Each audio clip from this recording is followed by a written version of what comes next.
Hello friends, welcome to bliss cinemas. இன்னைக்கு நம்ம Tamil டப்பிங்ல Amazon prime வீடியோல ரிலீஸ் ஆயிருக்க ஏ வட்டான் மேரே வட்டான் படம் எப்படி இருக்குன்னு பார்க்க போறோம். வாங்க வீடியோக்குள்ள போகலாம். இந்த படம் பாத்தீங்கன்னா ஒரு பக்காவான த்ரில்லர் ஜானர் படம். இதோட ரன் டைம் 2 hours 13 minutes இருக்கு. இந்த படத்தை கண்ணன் ஐயர் டைரக்ஷன் பண்ணிருக்காங்க. இந்த படத்துல சாரா அலி கான், இம்ரான் அஸ்மி மற்றும் பலர் நடிச்சிருக்காங்க. இந்த படம் பாத்தீங்கன்னா ஒரு உண்மை சம்பவத்தை அடிப்படை வச்சு எடுத்திருக்காங்க. இந்த படம் பாத்தீங்கன்னா 1942, அதாவது இந்தியா சுதந்திரம் அடையறதுக்கு முன்னாடி காலகட்டத்தை காமிச்சிருக்காங்க. அந்த டைம்ல பிரிட்டிஷ் ரூல் பயங்கரமா இம்ப்ளிமெண்ட் ஆகி இருந்தது. அதை எதிர்த்து நம்ம ஃப்ரீடம் ஃபைட்டர்ஸ்லாம் போராடிக்கிட்டு இருந்தாங்க. அந்த கட்டத்துல மக்களுக்கும் ஃப்ரீடம் ஃபைட்டர்ஸ்க்கும் நடுவுல பெரிய கேப்பே இருந்தது. ஒரு கம்யூனிகேஷன் பண்ண முடியாத ஒரு சிச்சுவேஷன் இருக்கும்போது அந்த டைம்ல இருந்த நியூஸ் பேப்பர், ரேடியோ ஸ்டேஷன் எல்லாமே பிரிட்டிஷ்க்கு ஆதரவா இருந்தது.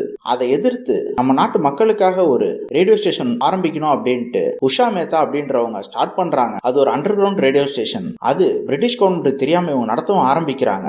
அதுக்கு எதிராக அவங்க அப்பாவே இருக்காங்க. ஏன்னா அவங்க அப்பா ஒரு ஜட்ஜ் பிரிட்டிஷ் கவர்மெண்ட்ல, அதனால அவர் கொஞ்சம் தள்ளியே இருக்க சொல்றாரு. ஆனா உஷாக்கு இது மேல பயங்கர இன்ட்ரெஸ்ட், அதனால இதை பண்றாங்க. இவங்க மக்களுக்கு எல்லா நியூஸுமே கொண்டு போய் சேர்க்கிறாங்க. இது தெரிஞ்சுக்கிட்ட பிரிட்டிஷ் கவர்மெண்ட் அதை அழிக்க போராடுது.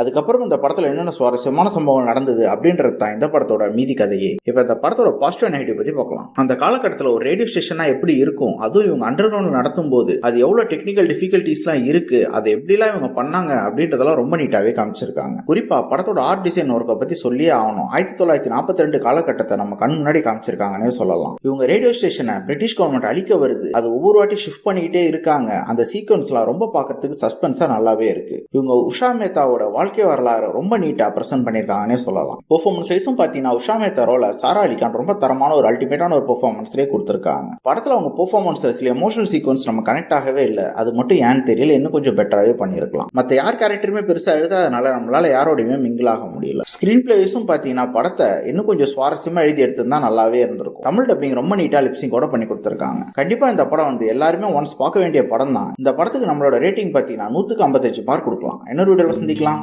தேங்க்யூ.